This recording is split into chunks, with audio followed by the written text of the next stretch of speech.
2 South African National Defence Force soldiers have been killed and 20 others wounded following a mortar attack on a base in the Eastern Democratic Republic of Congo.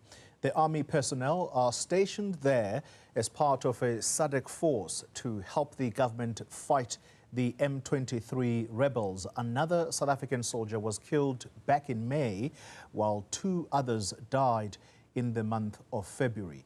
The mineral-rich region has been plagued by violence for over 3 decades now. That's 30 years. The SANDF says the families of the victims have been already notified. All right, let's speak about this now. The South African National Defence Union's advocate Pikkie Greeff joining us to talk about this. Advocate, good evening to you and thank you for your time. Although under, once again, very shocking circumstances, do we have any more details about the death of these 2 soldiers? And we understand 4 others are in a critical condition as a direct result of this latest attack. No, we have no more detail than what has already been set out in the media and given in the Defence Force's own statement on the issue. We understand that these members tragically passed away as a direct result of the mortar attack that was launched on 2 occasions yesterday in the morning and then later in the afternoon as well. There are other deaths that were recorded, as we referenced in the introduction. In May, 1 soldier died as a result of the attacks on their base. In February, 2 were killed. Again, Advocate Greeff, does this go back to what was initially said about this deployment, that it may have happened too quickly and as a result there wasn't much planning around it, but more importantly, the resources that the soldiers need at that base? Well, you could do all the planning you want in a military environment, but if the execution is poor, then that's the problem. So if the logistics aren't in order and things aren't delivered on time, to put it bluntly, and the necessary equipment is not there to let professional soldiers do their jobs as is expected from them, then obviously you are placing your troops at risk. And obviously you are going to have more incidents like this, and it becomes more likely that one will suffer injuries and casualties. And this is exactly what military experts have been warning about from the very start of the deployment. And that's also what we've been warning about in interview after interview.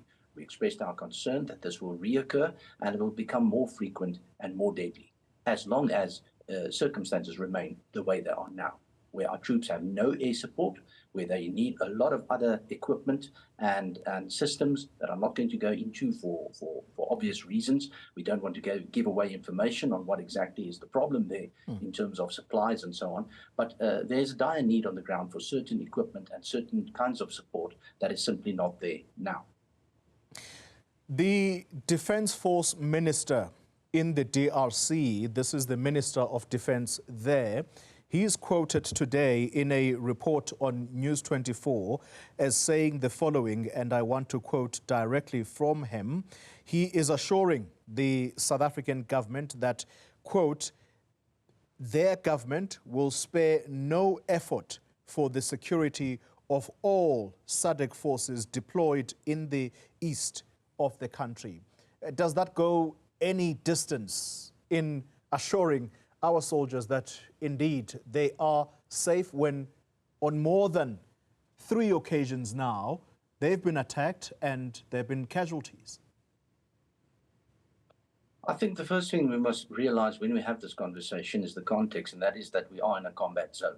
Secondly, that we did go in there with the aim of being aggressive and attacking the rebels. So we must accept that at some stage you are going to suffer some casualties, be it injured or death, killed in action, and so on. But the point here is just this, and that is that the government of the DRC and their forces, if they give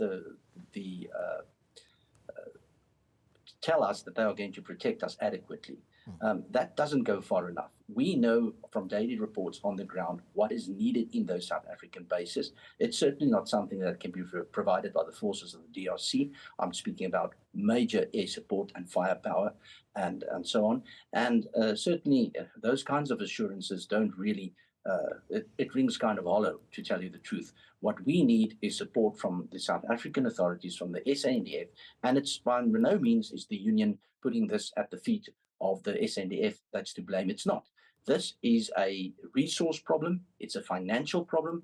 There is financial crisis in the SANDF, and only the government can sort that out.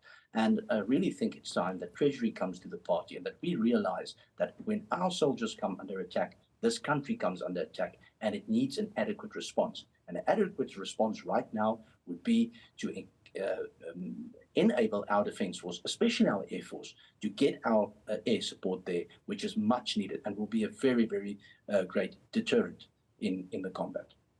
Advocate Greeff, that rings hollow, as that's expression you've just used. It rings hollow for the families of these soldiers. Yes, we know that soldiers, when they are in a combat zone, in all likelihood, some of them may not come back. But you can't simply send people to die, because this was actually the expression when the very first deaths were recorded. So why is the South African government not in a position to send this critically needed support, and why does National Treasury, why does there need to be a motivation for National Treasury to understand that our people are in danger there? Well, that's exactly the question that we've been asking over the past couple of months. The question is, how many lives must South Africa pay for before we realize that it's a question of finances and really somebody just taking a firm decision on the matter. You know, it's one thing to lose soldiers in combat, but it's entirely unacceptable to lose soldiers because of a lack of resources. And certainly, government needs to explain to the families involved on how does this come to be. It's completely unacceptable. And of course, you know, the problem is exacerbated by the fact that we don't have a government at this stage or a cabinet at this stage, so that there can be someone who calls the shots on this. Final question to you, Advocate. I know that the minister of this department may not be the only individual to account for what is going on in the DRC. The reality here is that Thandi Modise may or may not come back. If she does not come back, is all of this going to be laid at the door of the head of defense?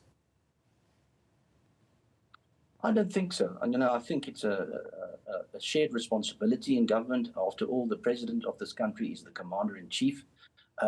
He needs to take a firm decision on what direction we are going to take based on advice from his military experts and his chief SANDF.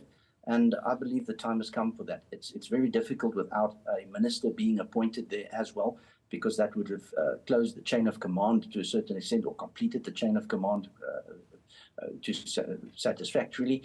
But yeah, the new person coming in is going to have a mountain to climb. But still, the president is the commander-in-chief, and the president must start taking some very tough decisions on this issue. Advocate Pikkie Greeff is the South African National Defence Union's representative, talking to us here about a very dire situation in the DRC, yet more South African soldiers have lost their lives.